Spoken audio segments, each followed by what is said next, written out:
Messi Life Story. Part 1, Born to Break the Odds. You can overcome anything if and only if you love something enough. Lionel Messi. Globe showing Europe Africa, a child from Rosario. Lionel Andres Messi was born on June 24, 1987 in Rosario, Argentina. A city of passionate football, humble homes, and proud hearts. His father, Jorge Messi, worked at a steel factory. His mother, Celia Cuxatini, was a part-time cleaner. They weren't poor, but they weren't privileged either. What they had was love and a tiny boy with a big heart. Leo was the third of 4 children. Quiet, gentle, always with a football at his feet. While other kids played with toys, Leo kicked anything round, a sock, a ball, a bottle cap. It wasn't just play for him. It was purpose. Child the little genius. At the age of 5, Messi began playing for a local club coached by his father. Even then, people saw it. His balance, his control, his touch. They nicknamed him La Pulga, the flea, because he was so small and quick. But no one could catch him. Not the kids his age. Not the older ones either. He glided past defenders like wind slipping through cracks. Football wasn't something Messi did. It was something he was. Broken heart, a life-changing diagnosis. At 10 years old, Leo's world changed. Doctors diagnosed him with a growth hormone deficiency.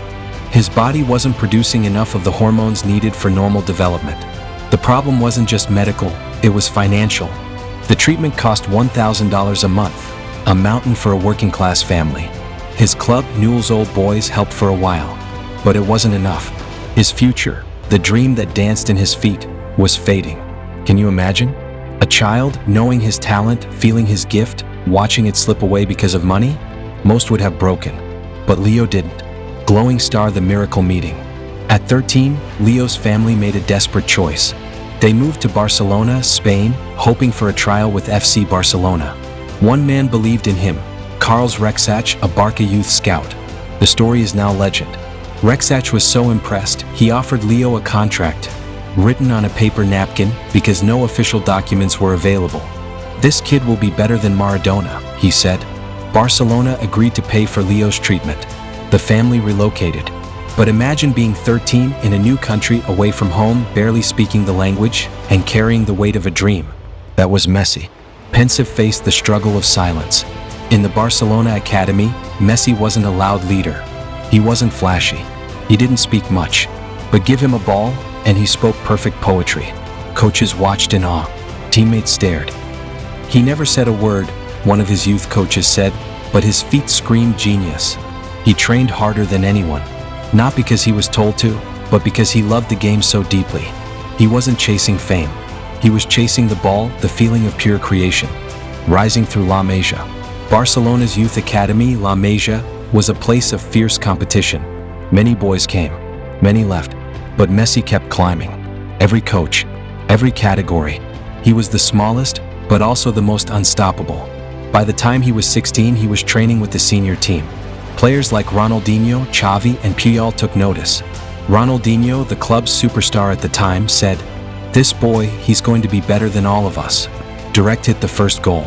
On May 1, 2005, at just 17 years old, Lionel Messi scored his first senior goal for FC Barcelona.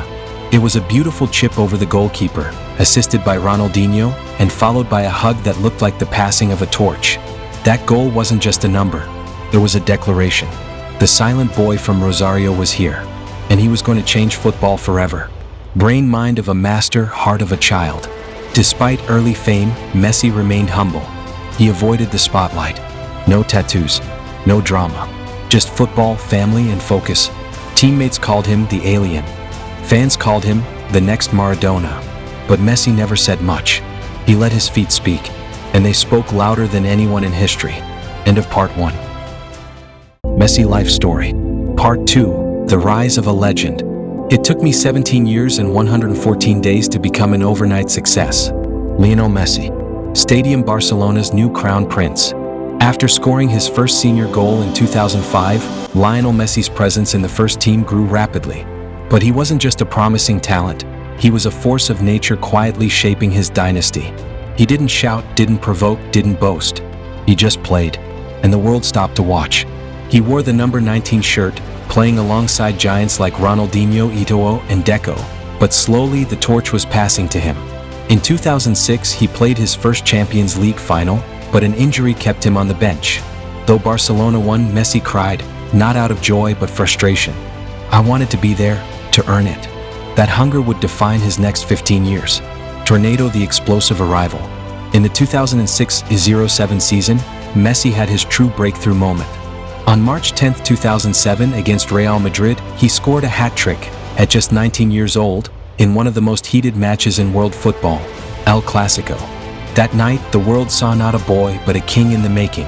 Later that season, he scored a goal that mirrored Diego Maradona's 1986 goal of the century, dribbling past 5 defenders and the goalkeeper before scoring. Commentators were stunned. Fans didn't blink. And Messi? He didn't even celebrate wildly. He just jogged back, calm and focused, because for him, magic wasn't a moment, it was a standard. Brain-mind of a champion, feat of a genius. Between 2008 and 2012, under the guidance of manager Pep Guardiola, Messi became the center of a revolution.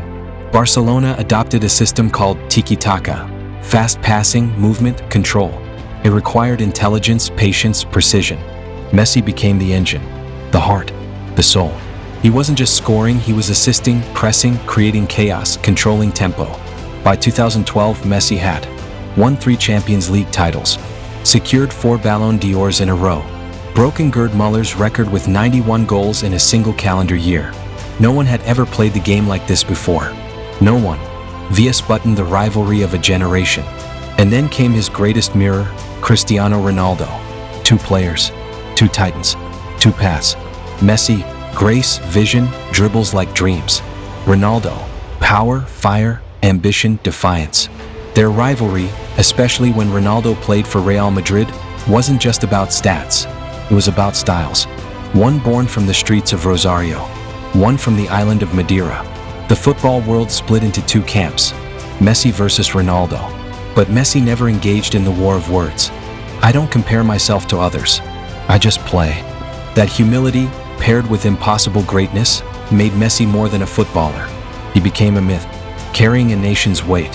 While Messi rose to glory in Spain, his relationship with Argentina was complicated. He made his international debut in 2005 and was red-carded just 40 seconds later. The symbolism stung. 4 years, he struggled to match his club form with the national team. He reached the 2014 World Cup final, but Argentina lost to Germany in extra time. He reached the 2015 and 2016 Copa America finals, but both ended in heartbreak, on penalties. The pressure was unbearable. Critics said he wasn't Argentinian enough, that he walked through games, that he didn't bleed for the flag. Messi, broken by pain, retired from international football in 2016. Broken heart, the retirement that shook the world.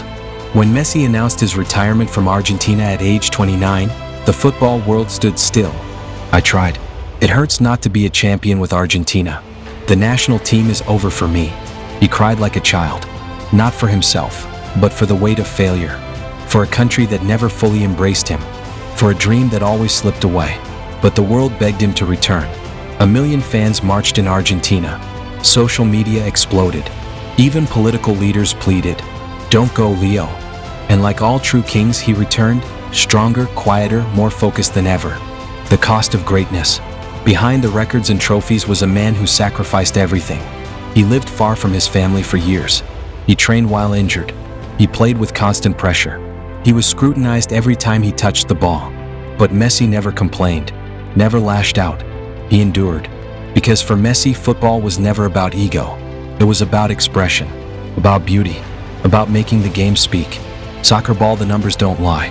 By 2020, Messi had scored over 600 goals for Barcelona, delivered more than 250 assists, won 10 La Liga titles, 7 Copa del Reys for Champions Leagues, collected 6 Ballon d'Ors. He became Barcelona's all-time top scorer, most capped player, and most beloved star in club history. His loyalty to one club was rare, but everything was about to change. Money with wings, the end of an era. In 2021, Barcelona announced they could no longer afford to keep Messi, due to financial mismanagement and La Liga regulations. The world froze. Messi cried at his farewell press conference. "I gave everything. I didn't expect this. My heart will always be here." After 21 years, he left the club that raised him, the stadium that watched him grow, the fans that called him God. Even rivals wept, because a part of football had died. End of part 2. Messi life story. Part 3, crowned by destiny. I always believed that I would lift the World Cup, and I never stopped dreaming. Lionel Messi. France, a new journey, Paris Saint-Germain. In August 2021, the unthinkable happened. Lionel Messi signed for Paris Saint-Germain, PSG. Tears fell at his Barcelona farewell, but in Paris, a new dream was beginning. The welcome was immense. Fans flooded the airport. His jersey sold out in minutes. The Eiffel Tower lit up with his name. But behind the smiles, Messi was hurting. Leaving Barcelona wasn't a choice, it was heartbreak. But he showed up, trained hard, and adapted to a new system, new country, and new expectations. He reunited with close friend Neymar and partnered with superstar Kylian Mbappe, a trio that promised goals and glory. Face without mouth, a quiet first season. Messi's first year at PSG wasn't magical. He scored fewer goals than expected. Critics questioned his form. His body language looked off. Was age catching up? Was his heart still in it? But Messi wasn't one to respond with words. He responded with work. In his second season, he roared back. Assists, goals, and moments of brilliance returned. Yet for Messi, club football was no longer about proving himself. He had one final mission: to win the World Cup.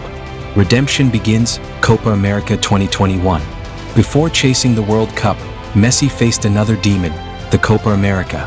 In 2021, he led Argentina again, this time with unmatched focus, passion, and a fire burning behind his eyes. Game after game, he delivered goals, assists, leadership, emotion. He lifted his teammates. He rallied a nation. In the final against Brazil on Brazilian soil, Argentina won 1-0. Messi dropped to his knees and wept. I needed this. My country needed this. We deserved it. The players carried him on their shoulders. Even his teammates cried more than he did, because after so many years of pain, he finally won for Argentina. It was beautiful, but something even greater was coming.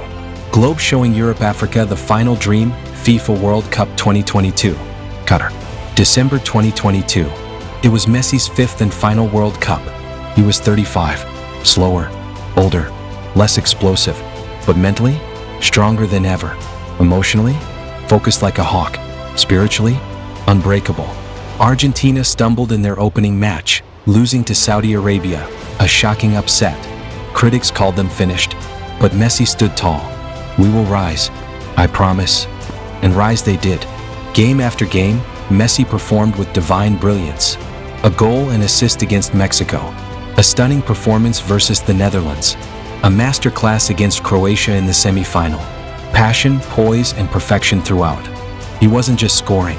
He was leading, commanding, inspiring. Trophy, the greatest final in history. December 18, 2022, Argentina versus France. One game, two nations. All eyes on Messi. He scored. He assisted. He fought. But Kylian Mbappe answered with a hat trick. The game went to penalties. The entire football world, Messi fans, Ronaldo fans, neutrals, held their breath. Could he finally do it? Yes. Argentina won. Messi scored.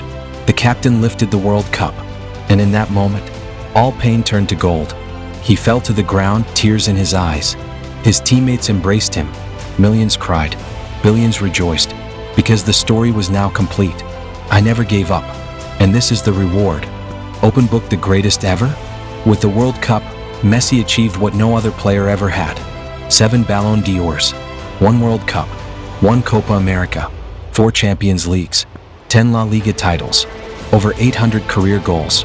Top scorer and top assist maker for both Barcelona and Argentina. Most man of the match awards in World Cup history. And yet, through all the stats, Messi remained humble. I don't need to be number one. I just play because I love the game. That's what separates him. Child, the legacy beyond football. Lionel Messi isn't just a footballer. He's a symbol. For the boy who's too small.